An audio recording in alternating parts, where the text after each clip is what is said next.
and the tough gets tougher. So I think this is what we should be doing today. We had a great get-together last night where we had very frank discussion. And obviously I'm not going to repeat what I said last night. Suffice it to say that we are here to convey this message to our Turkish brothers and sisters. President Tayyip Erdogan and his team, and to Turkish business community, that we genuinely and seriously want to work with you, not only to further strengthen our brotherly relations that has taken care of itself from centuries. What is very important at this point in time is to transform this brotherhood and fraternity into promoting our trade, investment, and cultural relations. And it's not difficult. Even though we don't speak the same language, but we come from the same religion. Even if we don't understand Turkish or Urdu extensively, but we come from the same culture, and we have shared history, and we have been partner with each other, supporting each other through thick and thin. And it is a matter of record that in contemporary history, I have received hundreds of Turkish businessmen from 2008 to 2018. And also your active participation in investments in Pakistan is highly appreciated. And above all, your contribution in humanitarian projects in Pakistan is very well known. I said this last night, and even at the cost of repetition, that the entire population of Pakistan witnessed your great efforts during earthquake, during floods, led by my brother, Excellency President Tayyip Erdogan himself and the First Lady. Today, we are here to seriously engage ourselves with you because you are very serious-minded business people and your achievements are outstanding. It's a shining example for all of us. I wouldn't want to take more time because we are going to listen to you today. But let's do 3, 4, 5 things so that we are able to achieve our targets. Pakistan has a buoyant automotive industry, and yours is far superior, no doubt about it. But then it's a question of competition, and in order to promote our sales, not only between two countries, to third countries, let's collaborate and cooperate. For example, in your automobile industry, as I said, your quality is second to none. You are exporting to Europe, so those standards have to be met. But what we can do is, through mutual agreements, manufacture parts and components of automobiles at lower cost, because your labor is very expensive. Ours is still comparatively cheaper. So we can have this wonderful win-win collaboration in this automobile industry. And then, of course, you produce your own grain and you are self-sufficient in wheat, we know that. But your textile industry is again, very strong. Pakistan textile industry is also, very rich in experience, and we have, great giants sitting here on the right side who are leaders of textile industry. So again, there can be, space and gaps to be filled by joint cooperation in textile, for example. Without going into details, this is again a win-win, collaboration between two brotherly countries.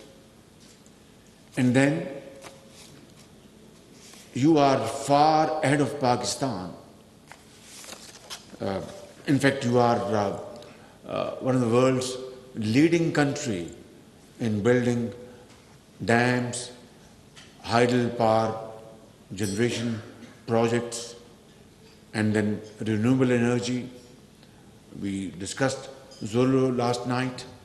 So your capacity to build dams and hydel power generation should be leveraged by us in Pakistan.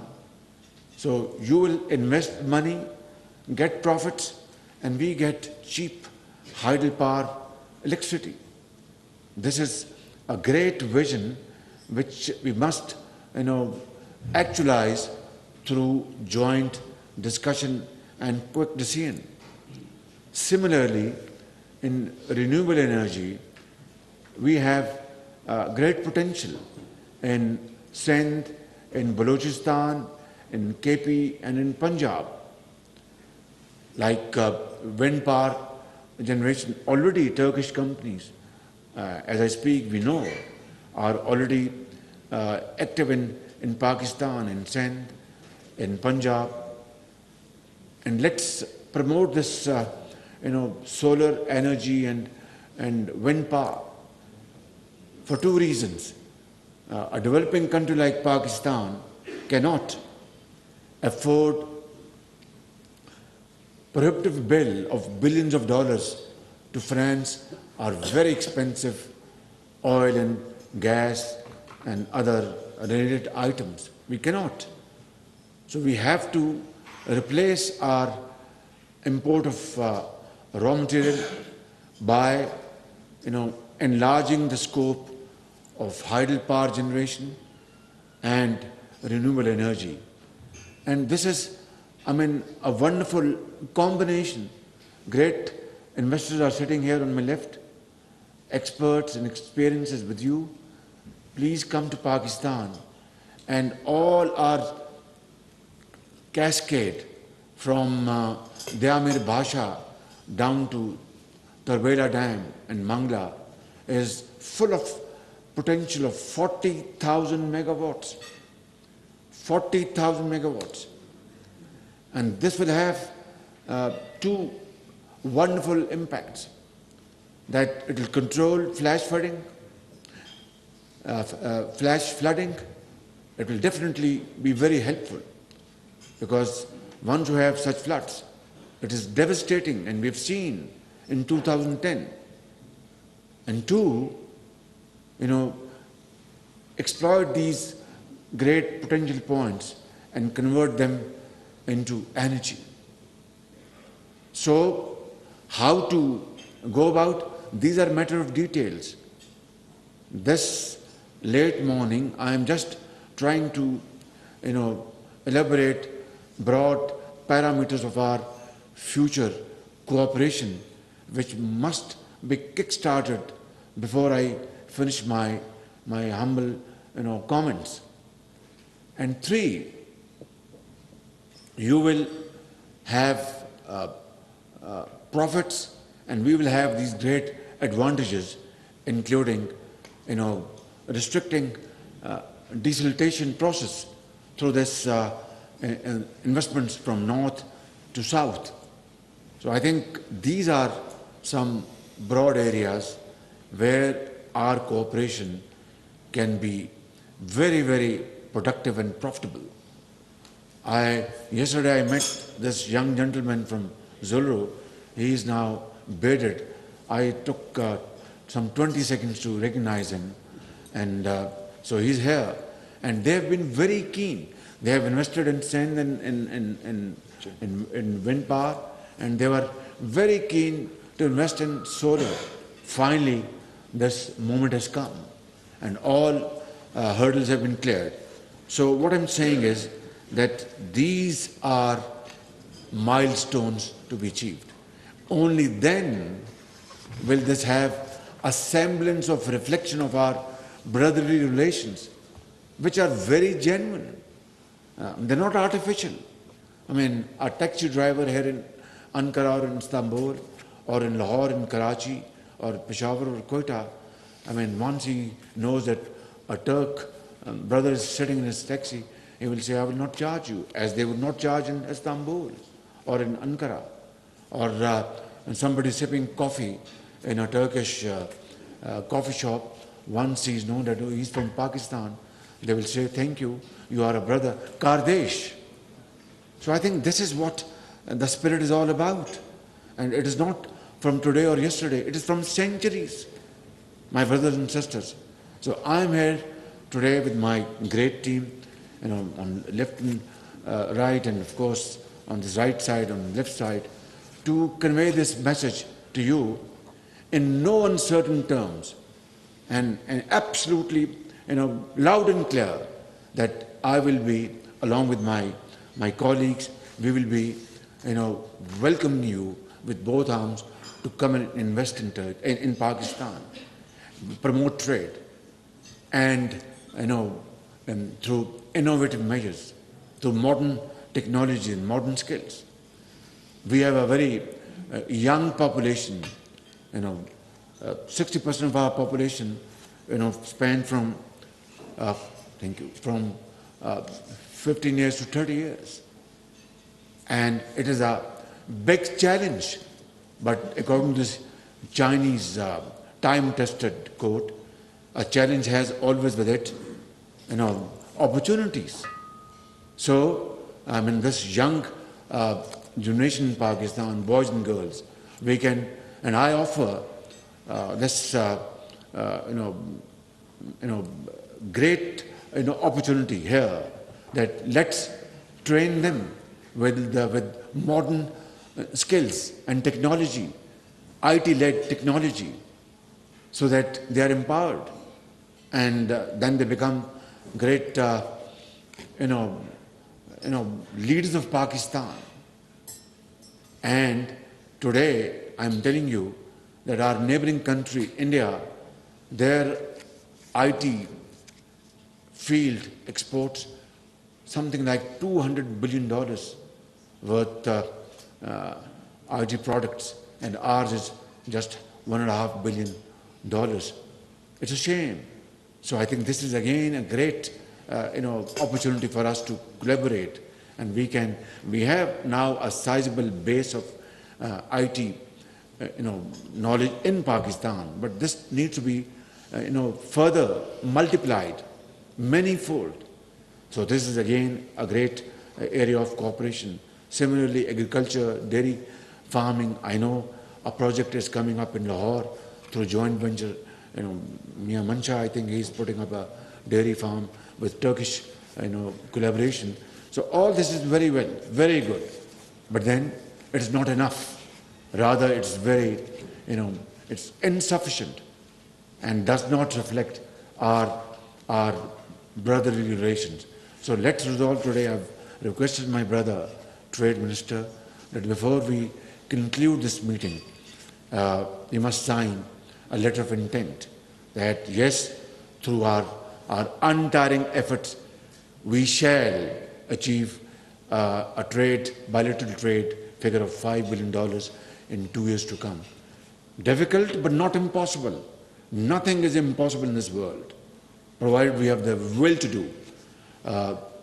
Honorable Foreign Minister has reminded me of this visa issue, and I want to tell you, categorically that we will, inshallah, resolve this issue, and visa will not be an obstacle.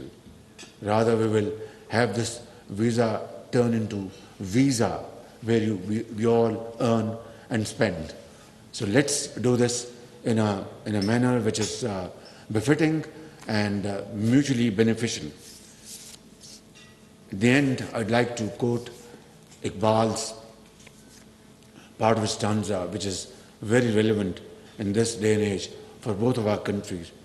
Jahane taza ki hai, afkare taza se namud.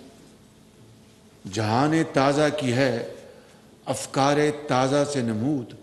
Ke sang o khish se hote nahi jahan paida. Ke sang o khish se hote nahi jahan paida. Ke modern societies, innovative world and progressive societies, prosperous societies are not built through building palatial buildings and houses. If palatial houses were to be the hallmark of modern societies, then let me confess and admit we have such build fantastic buildings in Islamabad, in Lahore, in Karachi, in Quetta, and Peshawar. But that's not how modern societies are built. Iqbal says, "Ke sango khish se hote nahi jahan paida." Through marble and brick and mortar, you can't build modern societies.